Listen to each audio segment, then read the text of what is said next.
সাকিব খান মানে ধামাকা। রুনালালা তো আমাদের মানে বাংলাদেশের গর্ব।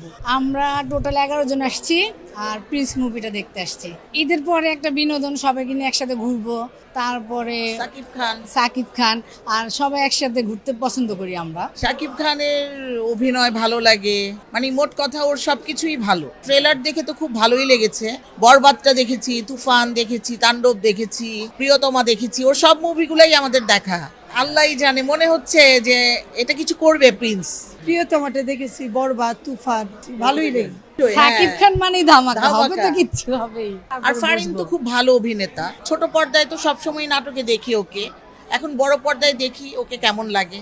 সাকিব খানের মুভি ভালো হবে, খারাপ হওয়ার খারাপ কোনো ইয়ে হওয়ার নেই। কথা না। তারপরে তো এখনো তো মানে সবাই দেখে ছবি, সাকিব খানের প্রিন্স যারা যারা দেখছে বললো ভালো। রুনালালা তো আমাদের মানে কি বলবো, এশিয়ারই আমাদের একটা গর্ব, বাংলাদেশের গর্ব।